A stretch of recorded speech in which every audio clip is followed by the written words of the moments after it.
Stayed up in my lane, I've been on a run. Get out of my face, don't care what you want. Now they know the name, they know that I'm up. I don't gotta care who next. Said he did it first, I'm about to do it best, man. I don't plan to get any rest, no rest. How you sleep on me when you wake up in cold sweat, man? That's the closest thing to death. Alrighty, so we're going. Hi, Rimi, how are you? What's up? How you doing? I'm doing good. How are you feeling today? I'm feeling good. I'm blessed. I woke up this morning. It's Sunday. Can't complain. Can't complain, right? I can't complain. What's your favorite thing about Sundays? Honestly, the fact that it's the start of a new week. I think for me, it's like I kind of try to plan what I want to do for the rest of the week going ahead, and I think that's how I want to start things off. Like just Sunday, I kind of evaluate what I'm trying to do, what are my goals, and we kind of evaluate it throughout the whole week. Like, what did we do? What didn't we do? What could we done better? So a lot of other people are like, I'm not trying to do all that. They're like, hold up, Sunday is fun day, lazy, mimosas and all that shit. I'm like, no, I'm trying to like, my mind's always thinking, you know, always moving. So I think Sundays are just the days that I kind of set that up for myself. Yeah, it's kind of like the day to reflect on the past week and then like move forward and see where you can keep going. So I wanted to talk about your most recent release, Rounds. Yes. It's a banger, man. Thank you. It's amazing. I wanted to kind of see like how it's being received so far. It's been like a week since it's been out? 2 weeks? A week and some change. Yeah, I mean, I feel like it's been one of the songs that's gotten a lot of responses from a lot of different people I haven't spoken to in a long time, telling me this is your best song yet. And I think for me, it was also, I take pride in that because I went into a space where I don't usually go with music. I'm always trying to like prove to everyone I can rap. Mm-hmm. But I was like, okay, we need to stop that. I know I can rap. Let's go into like, okay, can I make a hit? And I think with that, speaking on what I spoke about with females and love triangle and this, that, and also just realizing, okay, my pen game is cold. I was like, yeah, this is the one. Lyrically, yeah, you pull some crazy things out. I was thinking about how at the day one photo shoot for the cover photo shoot, right? Yeah. You were just like playing beats and just freestyling the whole time, man. Just like you started freestyling when the pizza box came in, and you were just like yeah, I'm gonna get myself a slice and this and that. And I was just like, this guy really just has music going on in his mind all the time, huh? A little bit. I gotta correct that story though, real quick. So, okay. No slice of pizza was consumed by myself that day, and that's mainly because your boy is watching his carbs. I started the beginning of the year as we're filming this. This is just so everyone has the date. It is February 21st. I've lost 17 pounds. By the time this releases, I probably have lost more. I might have gone into a little bit of a depression from not having pizza for so long too. But just so you know, that's why we didn't have a slice of pizza. But going into that, I was like, okay, we're around 10, 12 people that don't know who each other are, right? We all do different shit and all that. And somewhere in my mind, as the person I am, I'm like, I feel like I need to kind of like bridge gaps and link people together and make sure everyone feels like this is a moment. Mm-hmm. Even like when we all sat down for the cover, I was like, wait, is this the 10 people? Like, and then everyone's like, oh shit, yeah, oh my God. And I feel like that's just the moments we need to create with the group. But during that moment, waiting for pizza and all that, I was like, fuck it. Like, why can't we just have fun? So I started playing beats, and some people felt, compelled and challenged to like, oh, let me hop on this. Let me try this. Let me try that. And it was just out of good sport, and I feel like that just tears down walls and things that we put in front of us of people like who not trying to like, get to know each other because they're like, this is the first time I'm meeting y'all. I might not meet y'all after this until the release event, but like, why not make this special? We're going to be here for how long in this room? Waiting for things to get set up, waiting for 5 other people at another location to get photos done. Like, why not? Right. Let's have fun with it. Well, that was an all-day thing. And then beyond that, this is a whole, 2-3 month process. And you have this opportunity to get to know 9 other people and see what they're about and work with them and create this creative or, cultivate this creative environment, essentially. Absolutely. That's super cool. Do you feel like this is your first attempt at dipping your toes into the 805 scene, or have you previously been around in the 805 before? Nah, this is like in this realm of music for sure. Absolutely. Okay. Kind of going in a backstory, very short, long story short, just finding myself linked up with PoliSci and Andrew. Shout out my boy Andrew, who's like looking at me with like a little big ass smile. We met through Hefe. Shout out to Hefe. And that was just like little random ass Airbnb studio trip in Big Bear. And then we just stayed in touch. We checked each other's music out and all that. And one thing led to another. They're like, hey, check us out. We're going to have this 3rd issue. You want to be on it? It's like, sure. But then it opened up my eyes to all the shit they're doing. Yeah. 2 covers in. They got a 2nd one on the way, the 3rd one on the way. And they've got already a roster of artists. And I'm like, yo, there's so much talent I didn't even know existed, right? Whether it's they didn't have the platform to get the voices out or whatnot, but Underground is doing it. And I was like, yo, I got to have mad respect for that. Somebody's doing it. Someone's giving these people a voice, whether it's because they don't know how to market it or it's just not reaching towards my area, more east of where they're coming from. But no, I feel like there's so many more artists I'm aware of, issue 1, 2, and from our issue 3. Right. So yeah, this is really like the first time I'm dipping my toes in it. Nice. So do you feel like there's a very clear distinction between the 2 music scenes that you found yourself in? Or is it kind of similar? I feel like the one similarity is it's the hunger, right? It's the ambition, the hunger that we're all trying to accomplish doing what we love, which is music. Of course, there's going to be differences, and it's about like our experiences, what we grew up, what we knew, what our influences are from music. My influences on how I got to music is different from the other 20-something people that have been on these covers, right? Right. But at the end, we all have the same ambition, hunger, strive for what we're trying to achieve. And the one thing that we can do for each other is just boost each other up. That's it. That's all that it should be about.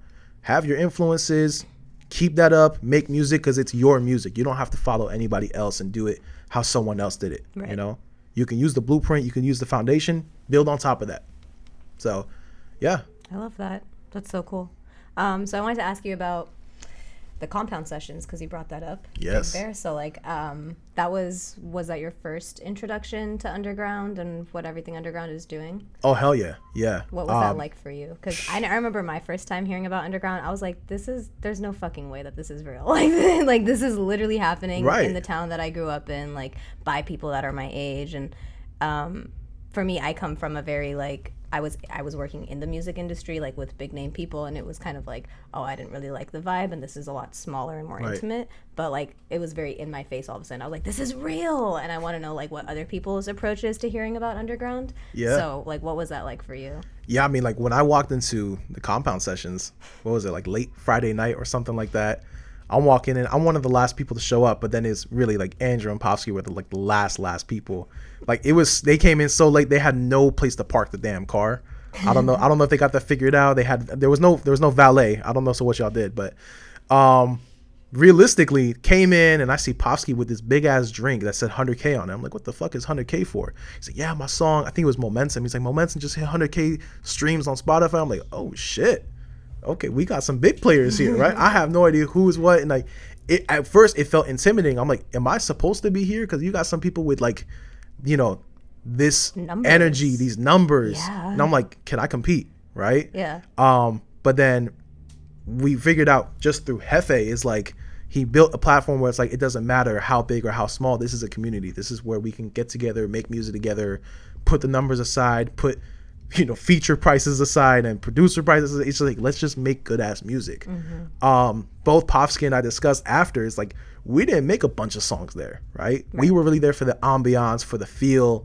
PoliSci, I think he said he only made 1 song. I think I really made 1.5 songs, one of which I'm very proud to like put out very soon. Shout out to Rari, shout out to Groovy Montana from the Bay. That's gonna happen.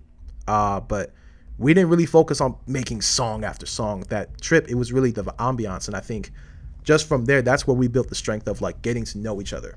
So once I saw that, and they had already had plans for issue 1. Issue 1 was already about to come out. COVID happened and all that. But they had like the magazines ready. They showed this, they showed that. It's like, oh, you got PoliSci here doing his natural, prayer hand pose, bent down. And then they showed me the other artists. Like everyone's doing big shit. But like to your point, who else is doing that? Yeah. Right? And what's stopping someone from doing that? Fostering that kind of environment. There's nothing stopping it. It's just about passion. You just got to have passion. Something that they added in the first cover was like, we are not XXL. You're not, right? You're your own thing. You're going to be your own thing. You have to stay your own thing. But at the end, they did it with influence, and they made it their own, and they made it for their own city. Yeah. And you gotta have love for that. Exactly. Okay, so speaking of your own city, what is your own city? Woodland Hills, California. Hills, represent 818 all day. Yes. Cool. Tell me about growing up in Woodland Hills. All I know. Woodland Hills, California. I mean, what can I say about it? I drive down Topanga Canyon every day, hop on the 101, and I just decide, point my finger. Where am I going? What does the GPS say? Where do I got to go today? And I feel like it's a part of, I feel like myself, like who I become, how I identify myself. And it's, I feel like it's the epitome of the valley, It's also very close to Calabasas. So everyone that talks to me, they won't know where the hell Woodland Hills is. But as soon as I say Calabasas, oh, you're from Calabasas. I'm like, no, I'm not from Calabasas, but I'm right there.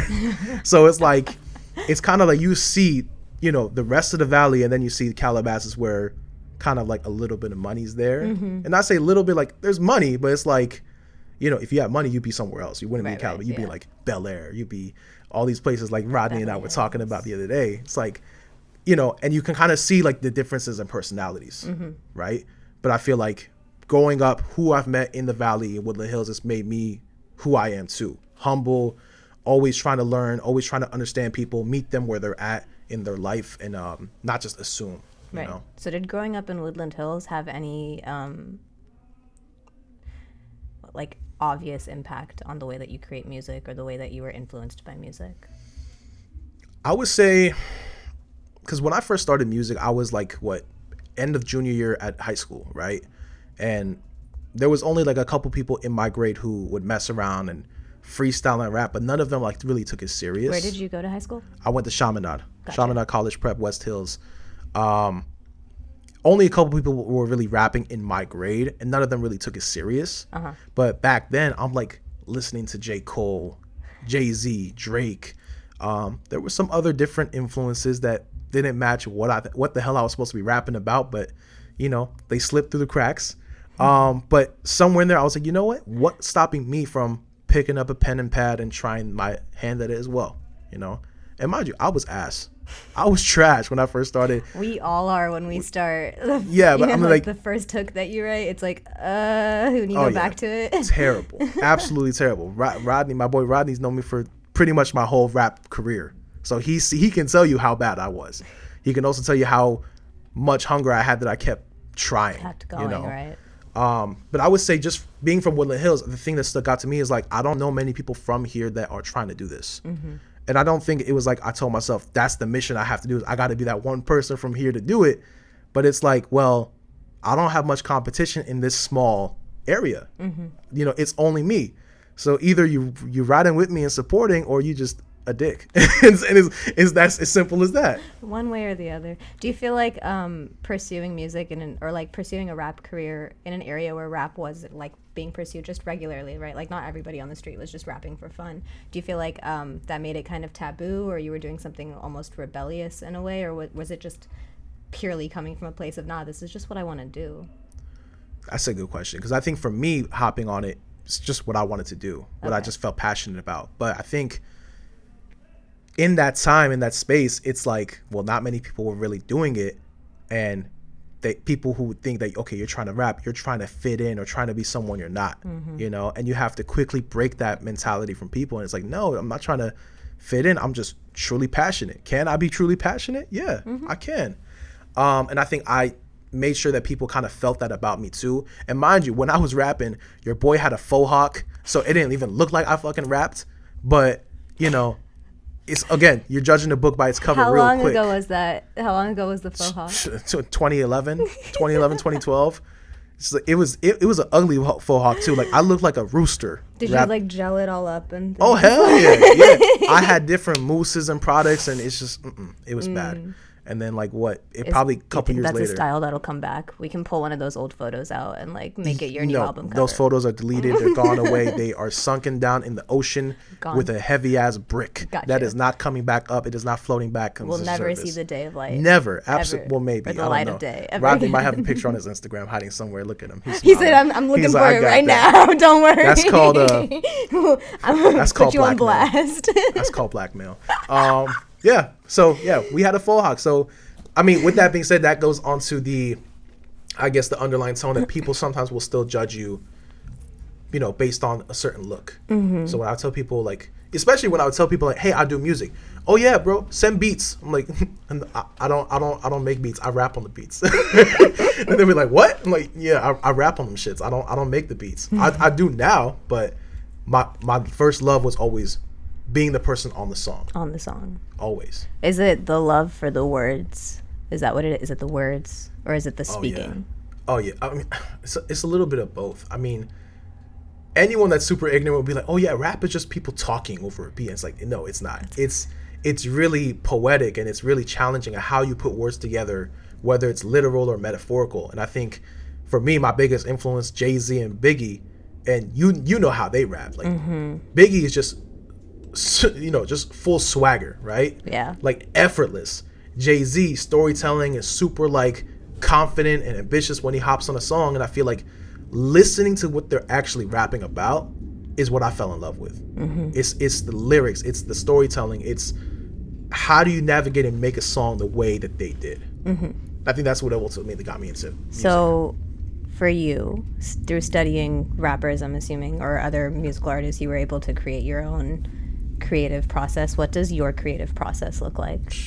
I would say, like, once I have the beat in my hand, whether I produced it or I got it from a friend or associate of mine, I think the first thing is I tell myself, what am I trying to achieve out of the song? What is going to be the song about? I feel like I usually always start with the hook. Okay. Once I figure out the hook, I know exactly what verses are going to fit, how many verses I need, the energy, the tone. Is there someone else needed on the song as a feature? So I feel like I always start with the hook once I have the beat, and that writes the rest of the story for me. Do you ever create simply from freestyles? It's happened. I think for those of you who don't know me, I literally will drive around like a maniac with just a bunch of random instrumentals in the background, and I'm just rapping. I rap about shit I'm passing, like, oh, look at that. No one can handle me passing this Ford Camry. I don't know. It's not even a Ford Camry. It's a Toyota Camry. My mind's running a mile a minute. I know you in it. Authentic. I don't know. But realistically, I'm rapping about anything. And sometimes if I come up with like a catchy set of words that sound like it could go somewhere, I'll either quickly and illegally grab my phone and type it while I'm driving, or I'll like recite it until I get somewhere where I can type it a little bit, like, more legally and safely. Yeah. And then I'll be like, where the hell does this fit? So it's happened, but I feel like sometimes the best raps I've come up with have been like when I'm fully involved in the beat that I know I want to get on. And sometimes it's like, how they told you on a test, like, oh, when you don't know, it's like that first answer you thought is the right answer ends up being the answer. It's like the same way when I write. Some people, I know they go back, they revisit lyrics and all that, but a lot of times when I first write, most of what I write ends up being from that first draft, and it just feels like it sticks and fits so well. Yeah, I feel like a really hard time, or something that creatives have a really hard time with, is overthinking their process. Yeah. And so like you said, like the first thing that you write is generally the thing that you generally want to go with, because that's coming from your most intuitive, passionate place. Whereas when you go back and revise it, you're like, try and fit something into it that wasn't supposed to be there in the first place, Absolutely. But that's super cool. Yeah. I really admire, so I told you when you walked in, I've been listening to your music kind of like nonstop. That's why my numbers are up. I appreciate that. I've been really, I very specifically told Andrew, I was like, give me Rimi. I want to interview Rimi. Yes. Because I really admire your flow. You are so sure of your voice, man. And especially for like an artist who hasn't fully established themselves, does that make sense? You're still gaining traction. Yeah. You are so sure of your voice. And I have yet to hear a song of yours that's like where you slip up a little bit, you're not on beat, or where there's like less confidence in a line or anything like that. And I was wondering, what did it take for you to get to your voice, your flow? Right. So first off, you haven't heard my old shit. Second of all, what I would say is practice, and more practice. Realistically, I think it was, for me, when I first started rapping, I didn't say, okay, let me just jump right into making original songs. I spent a good couple of years, 2-3 years, maybe even 4 years, rapping over other people's beats, getting myself comfortable with the waters, essentially. And then once I kind of felt like, okay, I'm tired of this, I got the hang of it, let's see if I can move on to original songs. That was a beast on its own. It's like, okay, now I have to make this song my own. What the hell am I gonna make? What am I gonna rap about? You know, how do I get the same energy like my favorite artists? And I think just over time with practice, and some songs don't come out good, some songs are okay, you know, some parts you're like, okay, I could have done better here.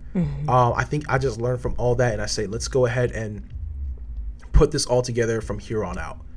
And I think for me, it's like I pay attention a lot to the way my favorite artists approach songs, and I say, what are the things about that I love, and I try to like incorporate it in my own way that makes it unique. Can you give me an example of that? Like, what's an artist that you've like heavily pulled from and like modified to fit your taste? So I would say Jay-Z is for sure one of them. Just the way he approaches a song with a super huge level of confidence. And it also speaks in a way where it's like everything he says, yes, absolutely, I completely agree. Right after each bar, you're like, fuck yeah. Everyone, I'm just like, yes, come on, bring it, Jay. And I think something about just how he brings rap with the energy he has, that's one thing that I took away. If I had to go with someone a little bit newer, I'll go with Drake. And I think for Drake, like I was telling you, every song he puts out at the end, it just ends up sounding like a hit. So I think for me, it's like, how do I make songs that can be songs but also be hits? And I think that's what has been kind of on my mind since I started with the last 3 songs I put out. Boomin it's not like your average rap braggadocious song. It's like energy. I've had people hit me up, be like, yo, this is on my workout playlist, and this is this. And then I'm like, oh, okay. Dope, okay, yeah. sure. You sweating to my music? You I see. That's Can cool. I get a picture later? And then Light It Up. It's like, that one goes so hard, and I told you, man. I'm not even like really a smoker, but like the smokers will vibe with it. The smokers will vibe with it, And it's also like there's a different undertone to the hook, you know, light it up. Bitch, I'ma light it up. Like me lighting up the track, lighting up a moment wherever I'm at. Boy, use a joke. You need to lighten up. Like, you know, it's just so fun and funny. And, you know, it's like one of those jabs where it's like, you're listening to, you're like, oh, ha ha, you know, you're laughing with it, but you're like, that's kind of cold, you know? And it's like, you make it your own, you make it unique, and then you get to a place where people want to rap that shit back at the end. I'm not gonna lie, I definitely pictured myself in a movie when I was listening to that. Like, fucking like, get the fuck off my dick, like, back the fuck up. Get the fuck back. Yeah, okay? like, you don't know who you're messing with. Oh, no. No. And if you don't know, now you know. Copyright infringement right there. So what are your, like, musically, obviously you've been doing this for a long time. Yeah. When did you decide to make it your number one priority? Damn. I feel like part of me thought early on, like I remember I was finishing up high school and a part of me was going to college thinking like, why am I going to college? I know I want to do music. But I wasn't also thinking that going to like music school was an option, right? And thinking, oh, let's go to Berklee School of Music or whatever. It was like, okay, we're going to go here. Let's just get a degree to say we got a degree, but I really want to do music. And I made sure my parents knew that. And at first my parents were like, wait, you want to do what? We put you in private schools. We brought you here to America and da-da-da, this, that. You want to do music? And little by little, once they saw that, no matter how many times they told me no, I still kept doing it until they saw that like my songs and my album was on iTunes, which for them they thought was big deals. But once you figure out how do you distribute, How you actually just get stuff on iTunes? how do you just get it? You know, I made them feel like it was a big deal. I was like, oh yeah, I'm on there, yeah. But they don't know like distribution. Like once you figure that out, it's kind of like as long as you got all your affairs in order, you're good. And then they were like, oh, that's my son is on iTunes. That's cool. That's awesome. And I feel like just from there, like my mom and I talk a lot, and she was always like, you know what, just get your degree. It's a fallback. Have it. You'll regret it later if you don't have it. And then, you know, figure out what you want to do after that. You want to do music, whatever. That's really where it started. But had I not gone to college, I wouldn't have met this man over here rapping. So there you go. we were in the wrong, like not the wrong classes, but I was supposed to be with my friend and he was supposed to be with his friend, and then we ended up in the same class. And literally after day one, we just hung out, chilled from there. And like everything music, business wise, we're always talking about while also being good ass friends, like brothers. That's super cool. What, for those who are listening, who is Rodney to you? Rodney J. Akoff. That is my man, the myth, the legend. That is the boss. That is the co-CEO of Resonated Records. President. That is the man. He like I said, he's seen me since I first started rapping with the Faux Hawk. He's seen it. He's seen it all. He's seen how bad I was. He's seen how persistent I was, how stubborn I was. And I was like, I'm not gonna give up. And I remember we were talking about it recently, like, was it 2015 or so, when I came up and said, hey, I got a new song, give it a crack at it. And the first time he responded back with like, oh, I forgot this was you for a second, because it was actually good. That gave me all the energy I needed. For real. I kind of like had a moment, little tearjerker, but I also was like, yo, how bad was my shit that he finally had to say, yo, I forgot that was you for a second. Wait, what? But yeah, ever since then, it just fueled my fire.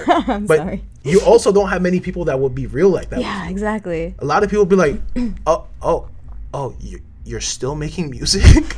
Like, up to your face. And I'm like, yeah, motherfucker, I'm still making music. I remember hitting people up on like Facebook chat. Remember when the Facebook chat was actually built into Facebook?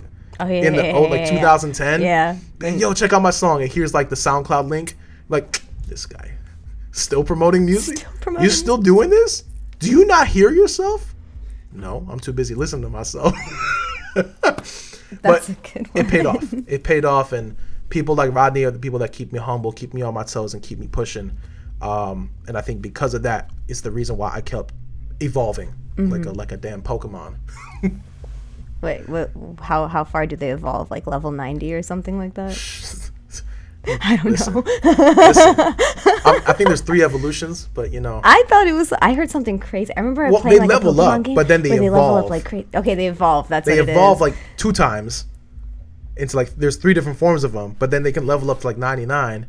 But you know, we stay leveling. Damn, we level up until the chart's broken. That's what I'm saying. Until the chart's broken. We leveling up even after we're gone. That's right. Right. That's right. You mentioned Resonated Records, and right. Tell me about Resonated Records. I don't know Jack fucking willy-nilly. So. Resonated Records. Hold on. Let's throw the product placement in there real quick. Ooh, right there. I don't know which. It's on the. It's on the chain. Yeah, that's sick. Expensive. It's on the shirt. It's on the merch. I got shoes that have the logo on it. I got lanyards. I can hand out some lanyards later. If you're wondering, resonatedrecords.com. I was on it literally right before this podcast. You can go pick up merch right over there. You can pick up merch. If you stay and watch this video long enough, we'll throw a promo code in there maybe somewhere. Maybe. You just have to listen very closely, like an ASMR. But yeah, Resonated Records is like, it's like a little brainchild. I've seen artists like Jay-Z who, when they came up, you would hear certain words with them going up in the industry, right? Reasonable Doubt's coming out now, Rockefeller Records. I'm like, okay. Volume 1 coming out now, Rockefeller Records. Yeah, like Drake. Rockefeller Drake, same thing. Drake coming out. Oh yeah, Thank Me Later coming out. OVO. Okay. J. Cole. Yeah, we got Cold World coming out. Dreamville. Like, what are all these words and names that people keep saying? And it's like, they're building a brand with their own brand, right? Yeah. They're not just trying to be like this one solo person. They're building a brand on top of it, whether it's just starting out with like a name and clothing, and then now they got a roster of people, and it's not even music at this point. Now it's like a whole bunch of businesses. Yeah. And I think something about me was like, okay, I don't want to be this self-entitled where I'm like, just Rimi everything. It's like, let me have some other names and brands and make this shit kind of look good, you know? And Resonated Records was born from that idea. And really just truly like, I want to make music that, pun intended, resonates with people. Okay, so I was going to ask, where did the word, what inspired the word? Yeah.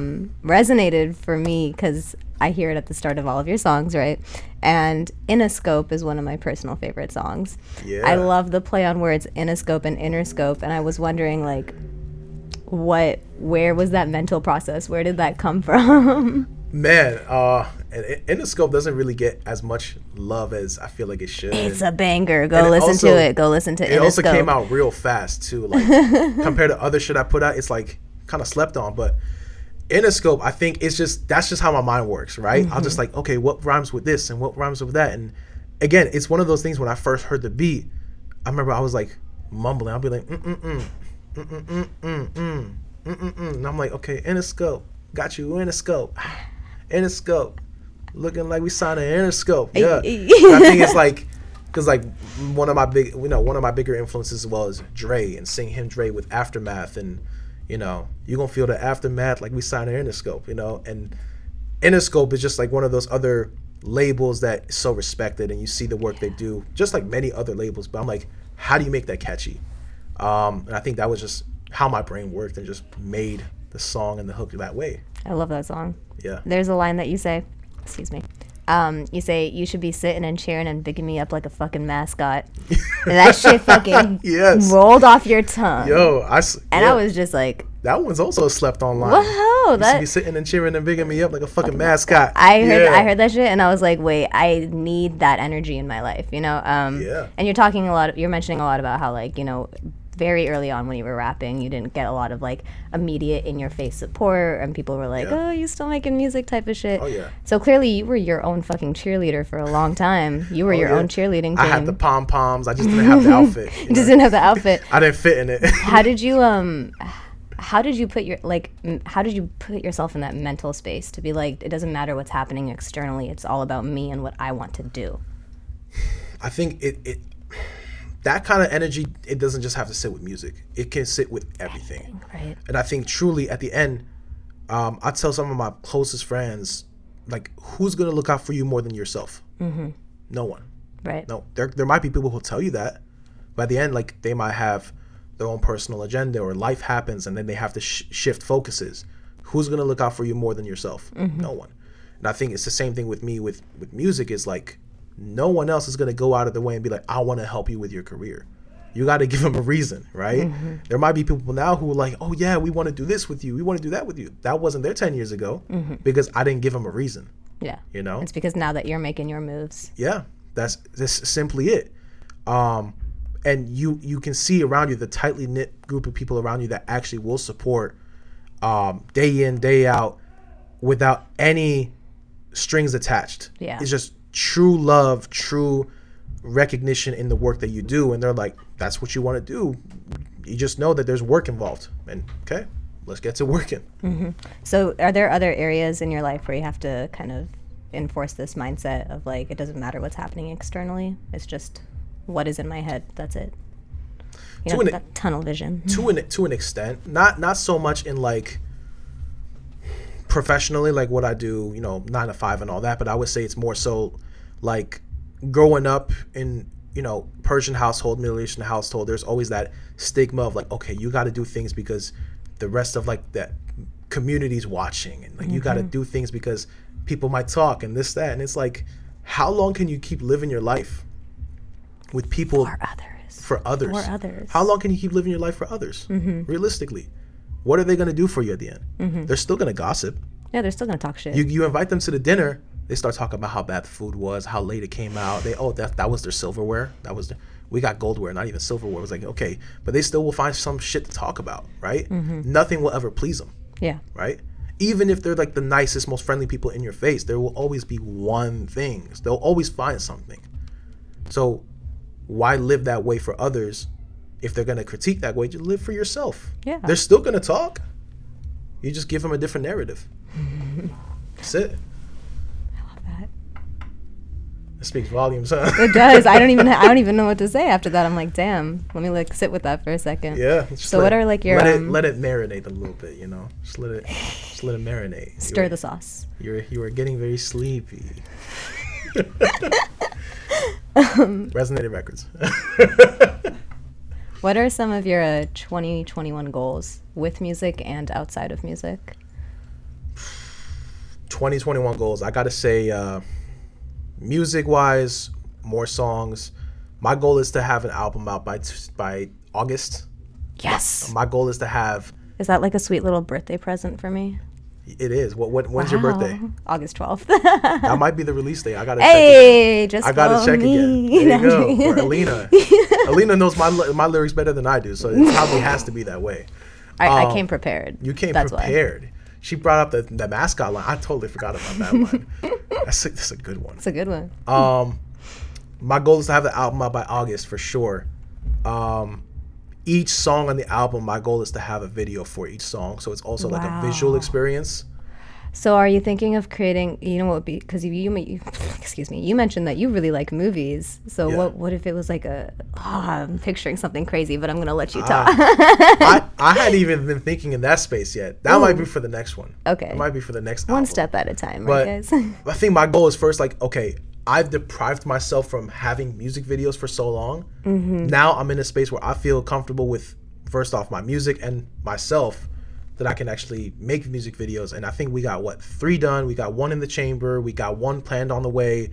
There's room for other ones that we're gonna make. What do you mean by deprived yourself of music videos or visual content? I've always been someone who, like, I feel like I've always had a lack of confidence with just myself, my presence as a person, my look and all that.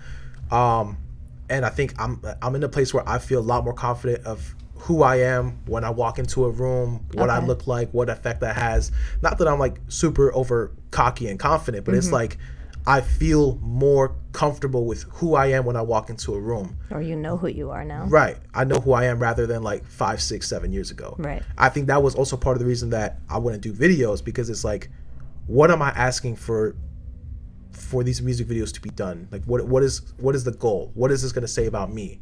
And am I there in that space yet? And I think now I am, and now I got, videos already out. We got more videos on the way. And I think it's just like a testament to like, okay, I've grown, I've gotten comfortable. We're getting more comfortable. We're getting more fit. So we're only going to look better and better, That's really it. Can you tell me about your fitness goals, like what you started this year?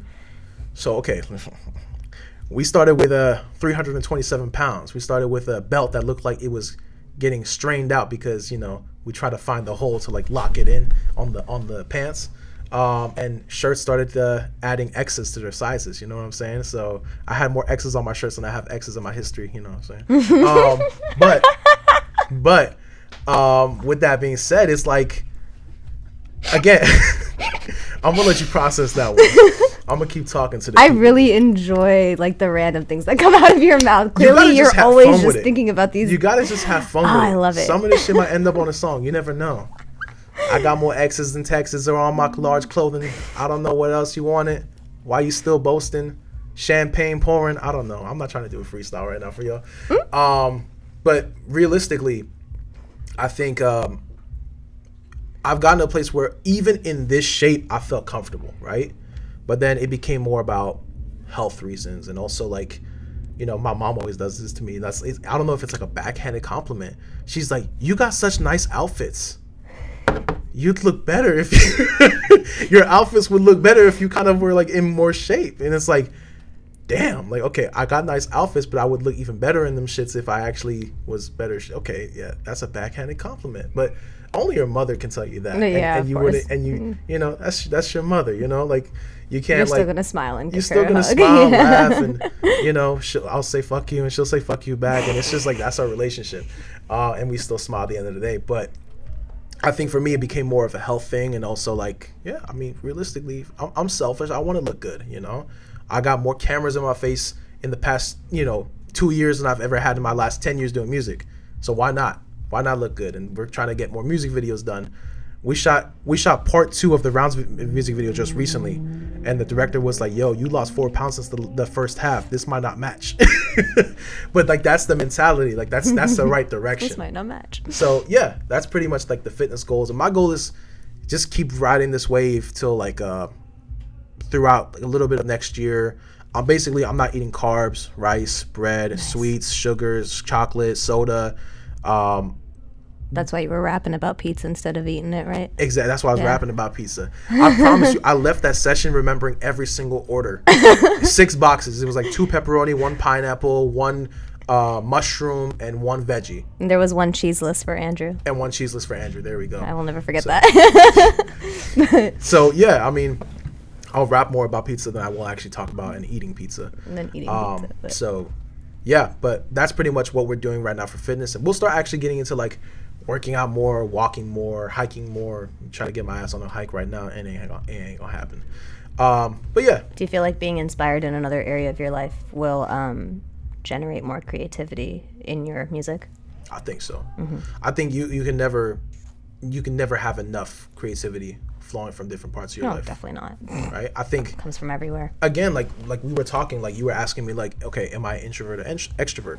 I think I started off as a very big introvert, right? I was very to myself, fly on the wall, watching how other things were happening, and then I'm making music, and music helped me become more extroverted. Well, right? you're also just forcibly putting yourself out there at that Yeah. point. Yeah. It's like, well, who's going to speak on my music more than I will? You know? Right. Who's going to promote it out for me? So I had to get more extroverted from that. I wouldn't crack 75% of the jokes I'm cracking here in between lines here on this session. But I think it's just strictly that music helped me become who I really wanted to be, find myself through that. And I think that's again, to a testament of like how other things outside of what I do music influence how I am now, you know? So I'm always getting influenced. I'm always finding that creative spark. What was that, like, the number one thing that made you say, that's it, I'm going to rap?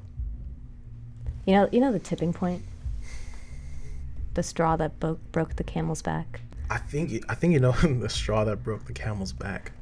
Because you know how you're thinking about it for so long? You're like, yeah, I'm going to do it one day, I'm going to do it one day. And then you're like, fuck it, I'm just going to write this rhyme. I'm going to just do it. I think what it was for me was, so I played catch up for a very long time with hip hop. Fun story for you, getting into hip hop in the first place. I was like 6, almost 7. My cousin from Toronto was visiting. Amir, shout out to Amir. I don't know if he's gonna watch this. He's got like Send it to him. He's got like a wife and kid now. He might start rapping for all I know. I don't know. But I was playing my Game Boy. I was playing Pokemon. I had Pokemon Yellow where Pikachu follows you in the game, and that was my shit. And I'm sitting on the bench in LAX waiting for his ass to come down. He's got his luggage. He's got his big ass jacket. You could tell he just came from like the cold weathers of Toronto. And then he comes, says hi to everyone, puts this gadget next to me on the bench. And I'm like, yo, what's that? Is that the new Game Boy or something like that? It's a Walkman. That's how old this story is. It's a Walkman, right?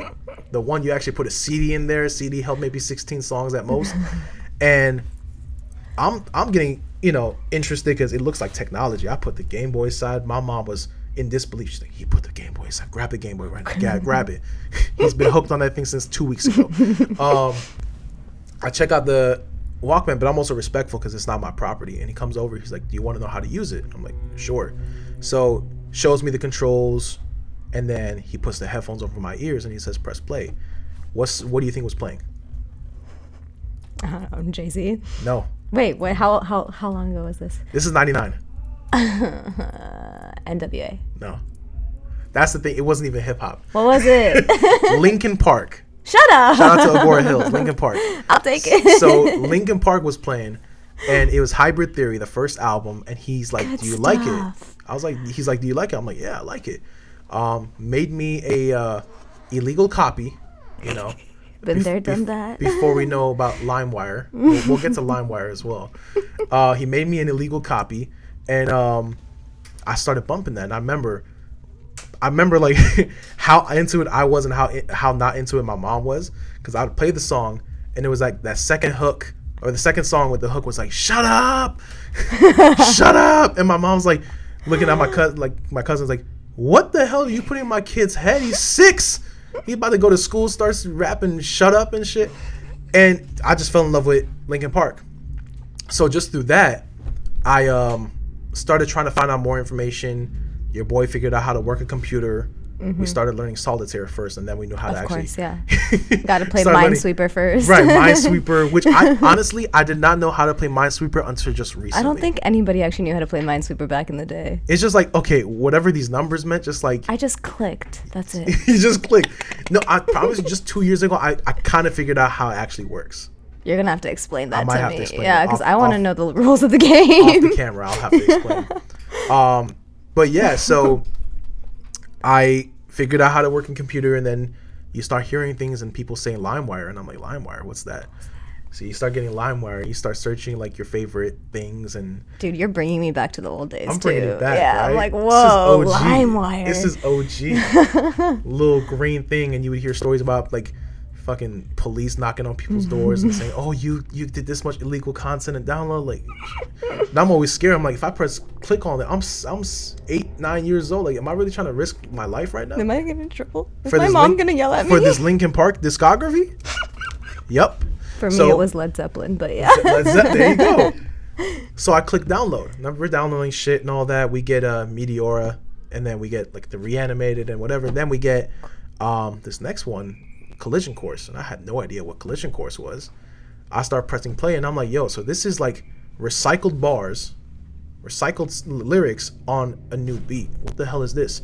And all of a sudden, halfway through, I'm like, I hear it. I'm about to stop, and I hear, if you're feeling like a pimp, go and brush your shoulders off. I'm like, did Linkin Park hire a new like singer? Like, I had no idea what was going on. So that I do research and I figure out, oh, there's a guy named Jay-Z. Okay. Who is this dude? I'm saying that not knowing at this point the Black album has been out. Blueprint 2, Blueprint 1, volumes 1 through 3, Reasonable Doubt, all of that has been out. So I'm playing hip hop catch up now. I'm figuring out, who is Jay-Z? Why is he important? Who else is up? Okay, 50 Cent. What's this? In the Club. Oh my God. Took the crowd by storm. Who is this? Kanye West. Who is that? Oh, Nas. This is cool. Wait, Nas and Jay-Z had beef together? What's the... Oh, wait, there's a whole bunch of people. Who's NWA? What is that? Oh, that's what that stands for? Oh, okay. Dr. Dre, Snoop, so many people. I had to play hip-hop catch-up. You're doing this at the age of what, 7, 8, 9? Like 9, 10, and then it just continued. It just continued. Yeah, it just kept going. Up until I was like maybe 16, 17. So you've been into this genre of music for a very long time. I studied for so long because it was like there was so much going on. And I had to understand, why does so-and-so felt compelled to make music? Where did they get their influences from? And backtrack that. Backtrack this person. Backtrack that person. I remember like for a good amount of time like playing what was Eminem's third album called? Eminem Show. That was on repeat. That was on repeat for a good year, right? Nothing else. Your boy almost went blonde very early in that time. Like, we're the blonde now, but it took some time. But I was playing hip hop catch up for so long, up until like 2008 and 9 when I finally caught up, and now I'm seeing artists come out. Now I'm seeing Drake, So Far Gone. I'm seeing J. Cole, Warm Up. Yeah. And I'm like, okay, I'm in a place now where I get to see these artists start. Yeah. What's stopping me? And that was it. That was it. That's the part where I said, let's rap. That's beautiful. That's awesome. Yeah. I'm going to end it on that because I think there's like nothing to be said after that. You know, like that was pretty amazing. Enough said. I just want to say, Rimi, it's an absolute honor to talk to you and chat with you. You're huge, amazing. It's a huge honor to be here with Underground. Shout out to Andrew Mason. Shout out to Popsky. Shout out to you, Aleena. Thank Great you for work. being here. I don't know how the checks get cut, but you gotta definitely get a raise here for her for sure. Shout out to the engineer, my man. I still don't know his name, but it's okay. Shout out to my boy Chandler Bing right here. Bing's visuals. Everyone deserves a raise. Let's get this cut up. No, it's just an honor to be here. You know. It's an honor. So thank you. Thank you. Let's have a good one. Yeah. That's a wrap. Stayed up in my lane, I've been on a run. Get out of my face, don't care what you want. Now they know the name, they know that I'm up. I don't gotta care who next. Said he did it first, I'm about to do it best.